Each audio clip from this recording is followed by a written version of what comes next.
अस्सलामुअलैकुम नाजरीन। आज मैं लाई हूँ आपके लिए कलेजी साफ़ करने का तरीका। क्योंकि बड़ी ईद आ रही है और बड़ी ईद पर जो कलेजी को साफ़ करना है एक बड़ा मसला है। इसकी स्मेल भी ख़त्म नहीं होती। तो मैं आज आपको बताऊंगी कि आप कलेजी को कैसे धो सकते हैं, इसका खून कैसे ख़त्म कर सकते हैं और इसकी बदबू कैसे ख़त्म कर सकते हैं। तो सबसे पहले आप क्या करेंगे कि आप 2 बाउल लेंगे और उनमें पानी ले लेंगे और फिर कलेजी डालेंगे एक बाउल में। अच्छी तरह एक पानी से धो लें।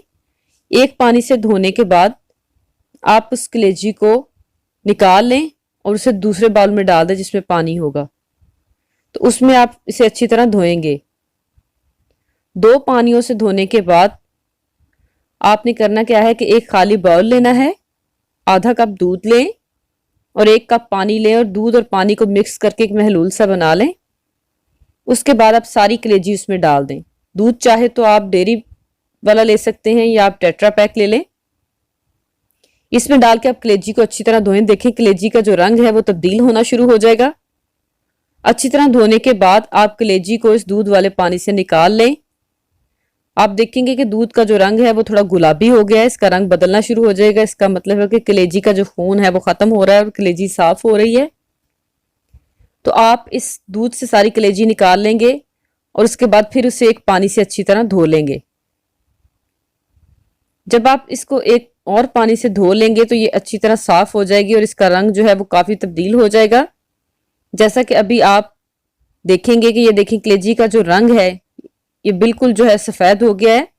इसकी जो है इसका खून खत्म हो गया और ये बिल्कुल साफ हो गई है।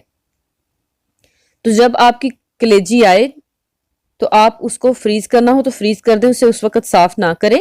उसे आप आम पानी से धो के फ्रीज कर दें। लेकिन जब आपने पकाना हो तब आप इसे इस तरह साफ करेंगे जो तरीका मैंने आपको बताया है।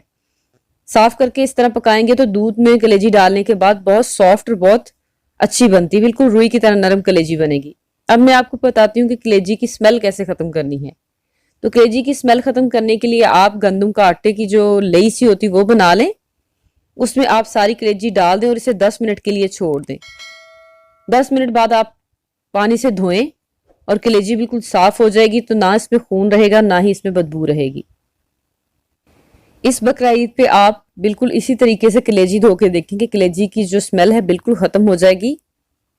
और मुझे अपनी दुआओं में याद रखिएगा।